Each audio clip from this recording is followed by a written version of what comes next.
Hai, video ini dibuat untuk kalian yang masih ngeremehin virus corona, masih suka keluar rumah tanpa ada kebutuhan, belum sadar betul akan bahayanya virus ini, dan masih bodo amat sama tenaga medis yang sedang berjuang di luar sana. Video ini buat kalian. Pernah gak sih kita berpikir bahwa di akhir-akhir ini, dampak dari tindakan kecil kita bisa berakibat fatal untuk orang lain, bahkan bisa membunuh orang-orang yang kita sayangi. Contohnya gini, kita keluar rumah dalam keadaan negatif corona, kemudian keluar buat ketemu teman-teman kita yang ternyata positif corona, cuman dia gak nyadar, istilahnya carrier, bersentuhan, bercanda, dan gak peduli sama social distancing. Kamu kejangkit virus tersebut, pulang dalam keadaan positif corona, dan akhirnya yang terjangkit adalah keluarga, dan yang paling berisiko adalah orang tua.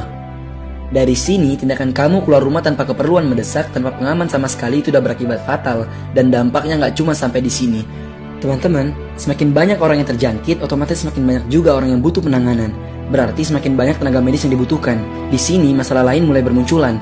Keterbatasan APD, keterbatasan alat-alat medis, keterbatasan dokter dan tenaga keperawatan. Apakah ini hal yang sepele jika Mekah, Madinah saja ditutup, Vatikan ditutup, tempat-tempat ibadah ditutup, sekolah-sekolah diliburkan? Sementara kita masih saja pergi keluar tanpa ada kebutuhan, pergi ke mall, jalan-jalan, kumpul-kumpul tidak berguna, pesta ketawa ketiwi tanpa ada rasa peduli untuk diri sendiri ataupun orang lain.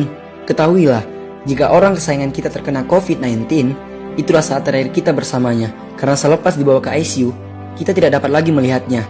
Dan jika meninggal dunia, kita tidak diizinkan untuk menyentuh jasadnya.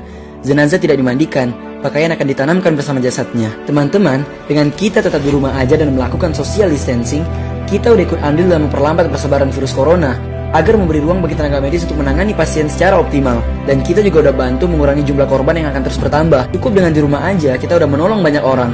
Ayo, mulai hari ini kita ikuti himbauan pemerintah dan petugas setempat. Mereka tahu yang terbaik untuk kita.